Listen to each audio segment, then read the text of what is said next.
اعوذ باللہ من الشیطان الرجیم بسم اللہ الرحمن الرحیم السلام علیکم ورحمۃ اللہ وبرکاتہ۔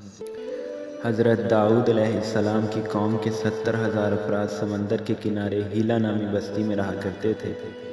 ان لوگوں کو اللہ نے ہزاروں نعمتوں سے نوازا تھا، لیکن جب راحت اور سکون آیا تو یہ اللہ کی عبادت سے محروم ہو گئے اور اللہ کی مخلوقات پر ظلم کرنے لگے۔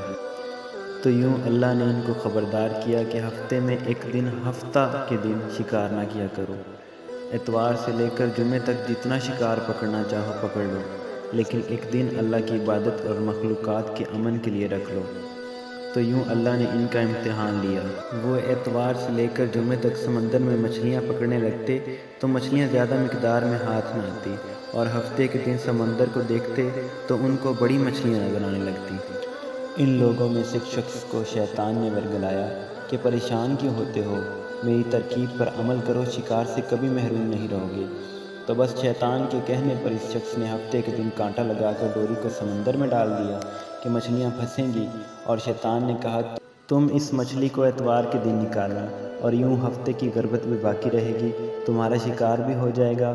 بس شیطان کی بتائی ہوئی ترکیب پر ہفتے کے دن مچھلی پھنسی رہیں اور وہ اتوار کے دن نکالتا رہا اور خوشی سے کھاتا۔ جب آس پاس کے لوگوں نے پوچھا تو ان کو بھی یہی ترکیب بتانے لگا۔ تو یوں اس قوم کے کچھ لوگ ہفتے کے دن مچھلی پکڑنے کے لیے جال پھینکتے اور اتوار کے دن نکالتے، اور کچھ نے تو اس سمندر میں نالیاں بنا لیں کہ چھوٹے چھوٹے تالاب بنا دیے تاکہ اگلے دن جیسے ہی مچھلیاں یہاں سے گزریں تو ان کے تالاب میں پھنس جائیں، اور اتوار کو ان مچھلیوں کو نکال کر پکا کر کھائیں۔ اس گاؤں میں کچھ اللہ کے خاص بندے بھی موجود تھے جو کہنے لگے، اے لوگو، اللہ نے ہفتے کے دن شکار کرنے سے منع کیا ہے۔ تم جال پھینک دیتے ہو یا چھوٹے چھوٹے تالاب بناتے ہو، ان میں ہفتے کے دن اگر مچھلی پھنستی ہے تو یہ شکار ہفتے کے دن کا ہوگا۔ اللہ کے عذاب سے ڈرو، اللہ کی نافرمانی نہ کرو۔ وہ لوگ ان لوگوں کا مذاق اڑانے لگے کہ ہماری جو مرضی ہوگی ہم وہ کریں گے۔ یوں اس بستی میں 3 گروپ بن گئے۔ ایک گروپ میں وہ لوگ جو نافرمان لوگوں کی بار بار اصلاح کرتے تھے، دوسرے وہ جو ان لوگوں سے نفرت کرتے تھے اور خاموشی اختیار کرتے تھے، اور تیسرے وہ جو گمراہ ہو کر اللہ کی نافرمانی کر رہے تھے۔ تو یوں نیک بندوں نے اس بستی کے بیچ میں سے ایک دیوار کو کھڑا کر دیا اور یہ نافذ کیا گیا کہ اللہ کی نافرمانی کرنے والے اس طرف ہو جائیں اور ہم جو اللہ کی فرمانبردار ہیں وہ اس طرف رہیں گے۔